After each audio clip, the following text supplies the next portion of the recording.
સુરેખ નિયત સંબંધ model.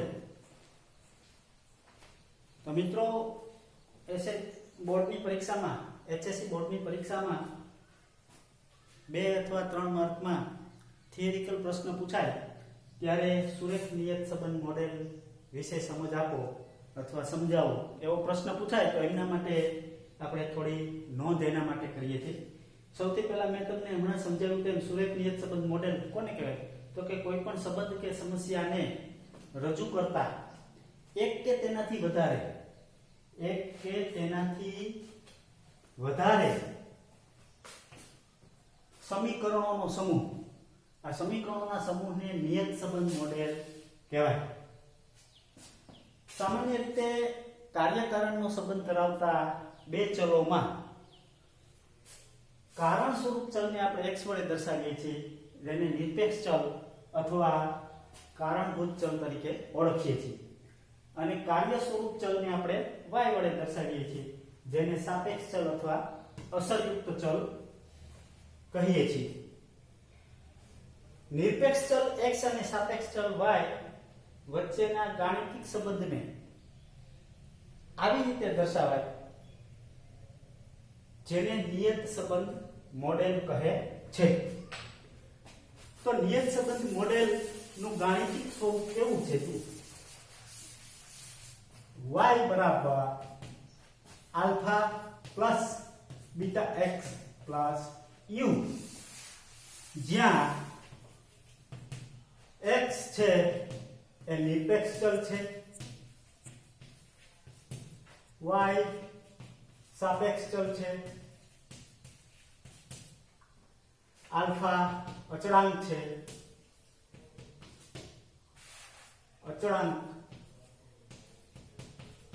Beta પણ અચળાંક છે અને u જે છે u બરાબર વિક્ષેપ ચલ છે, વિક્ષેપ એટલે કે નિયત સંબંધ મોડેલ જે આપણે રજૂ કર્યું એમાં ચલ અને x અને y વચ્ચે જે સંબંધ હશે એ સંબંધના આધારે u નું મૂલ્ય આવશે। u નું મૂલ્ય 0 આવી શકે છે, ઋણ આવી શકે છે, ધન પણ આવી શકે છે અને એ -1 અને 1 ની વચ્ચેનું મૂલ્ય આવી શકે છે। એટલે u છે એ આ મોડેલનો વિક્ષેપ ચલ છે। હવે જો u નું મૂલ્ય 0 હોય, 0 ક્યારે હોય તો કે બે ચલ જે આપણને આપ્યા છે એ બે ચલ એમની વચ્ચે જ્યારે ચલ x અને y વચ્ચે સંપૂર્ણ સહસંબંધ હોય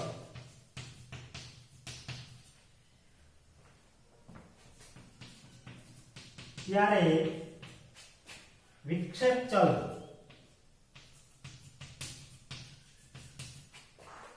u બરાબર 0 થાય અને ઉપરનું જે નિયત સંબંધ મોડેલ છે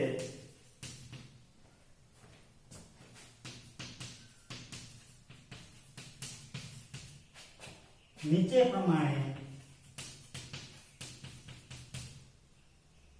થાય। હવે ઉપરનું જે નિયત સંબંધ મોડેલ છે એ કેવું થશે તો કે આવું થશે y બરાબર alpha plus beta x, u એની અંદર નથી। તો આ રીતે બે ચલ વચ્ચે નિયત સંબંધ હોય ત્યારે સમસ્યા કે પ્રશ્નના ઉકેલ માટે આપણે જે ગાણિતિક વિધેય લઈએ છીએ એ આ પ્રમાણે આવે છે।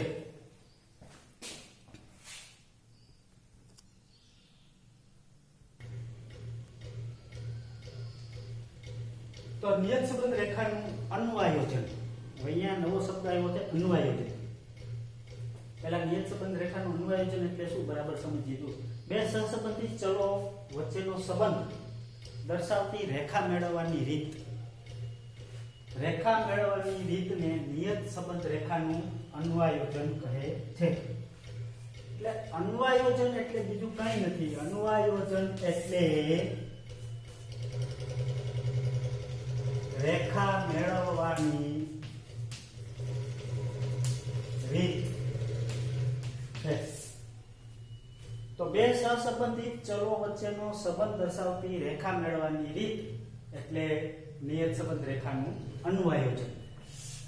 હવે નિયત સંબંધ રેખાનું અન્વયોજન કરવાની કુલ બે રીતો છે.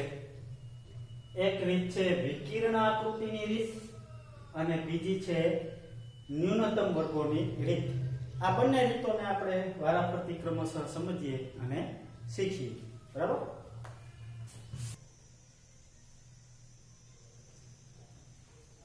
તો નિયત સંબંધ રેખાનું અન્વયોજન કરવા માટેની આ પહેલી રીત છે, જેને આપણે વિકિરણ આકૃતિની રીત કહીએ છીએ. તો આ રીતમાં શું કરવાનું છે જુઓ. તો કે બે સહસંબંધિત ચલ, જે બે ચલ વચ્ચે સંબંધ છે એવા સહસંબંધિત ચલ x અને y, એમના મૂલ્યોની આપણને ક્રમયુક્ત જોડીઓ આપી હોય.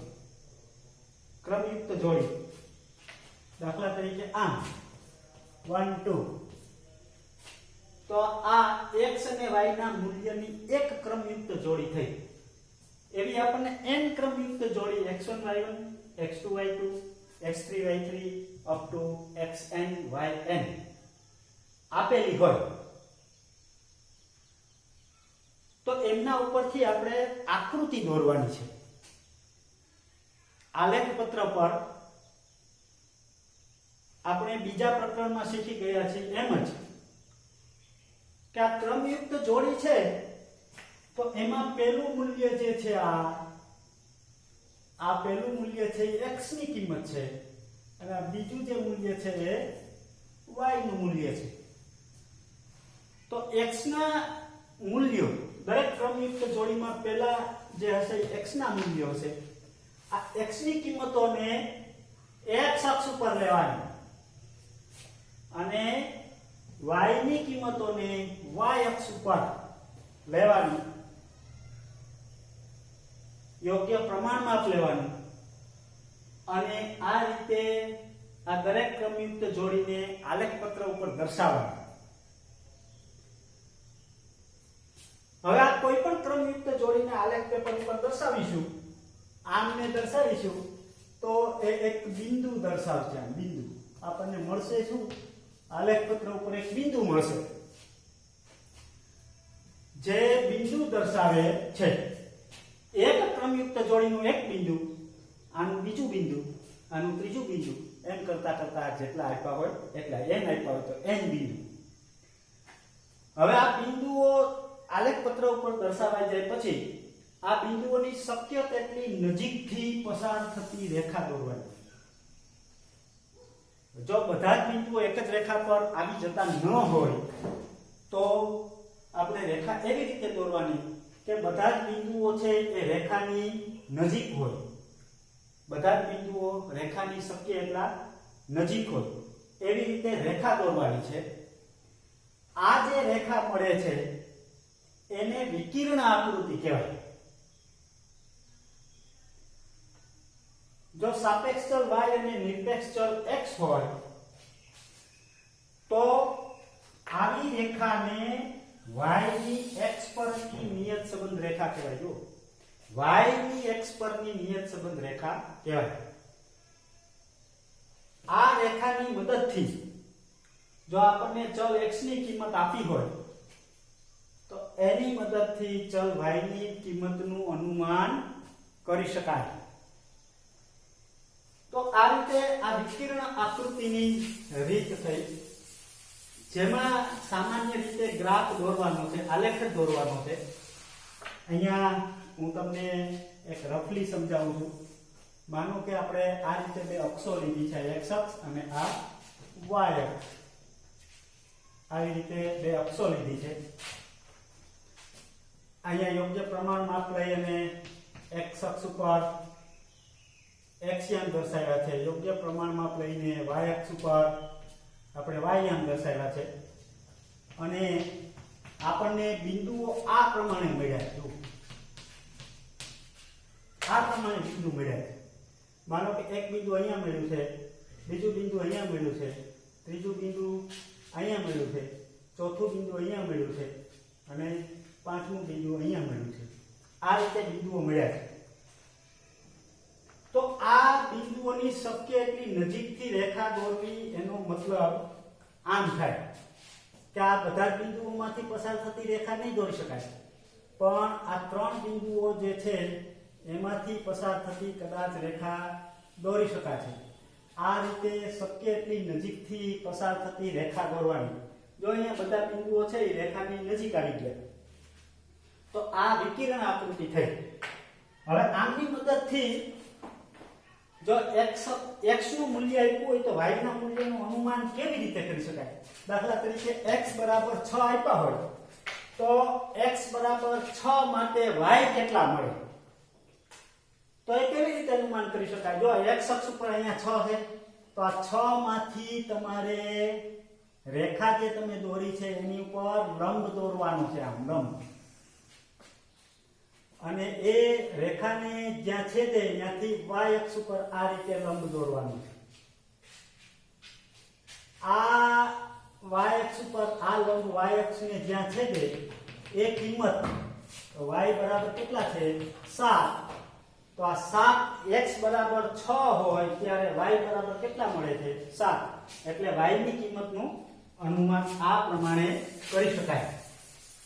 હવે આ જે રીત છે એ ખૂબ જ સરળ છે, એમાં કોઈ પણ પ્રકારની ગણતરી નથી આવતી, અને કોઈ પણ પ્રકારની ગણતરી નથી આવતી એટલે વિદ્યાર્થીઓને મજા આવે એવી છે, એ એનો ગુણ છે.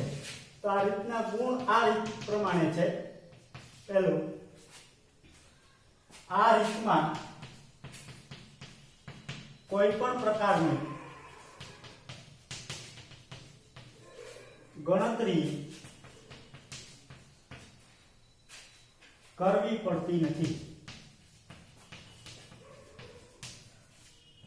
અને બીજો ગુણ છે, આ રીત સરળ અને ઝડપી છે, સરળ અને ઝડપી રીત છે. આ એના ગુણ છે. જો કેટલું ઝડપથી કામ થઈ ગયું અને સરળતાથી થઈ ગયું, અને ગણતરી કોઈ પણ પ્રકારની આવતી નથી. તો ગુણની સાથે સાથે આ રીતના દોષ પણ છે. દોષ કયો દોષ?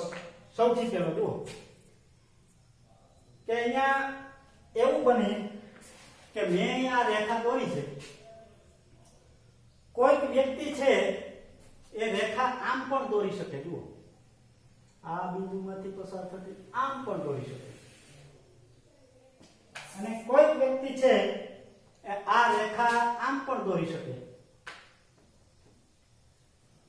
આ પ્રમાણે પણ દોરે.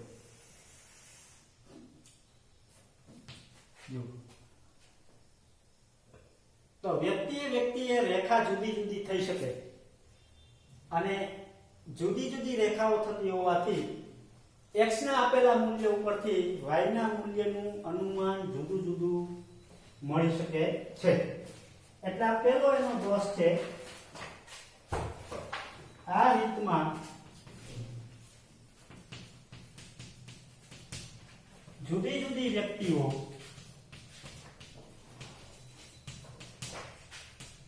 જુદી જુદી રેખાઓ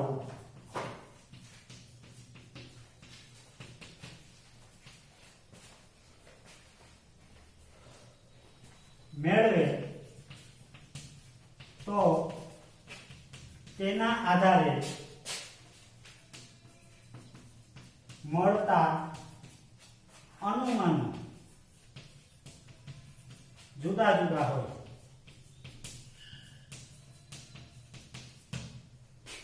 આ પહેલો દોષ છે એનો, કે આવું થઈ શકે છે. અને બીજો દોષ છે કે આ રીતે મેળવેલા અનુમાન આવું થતું હોવાથી આ રીતે મેળવેલા અનુમાન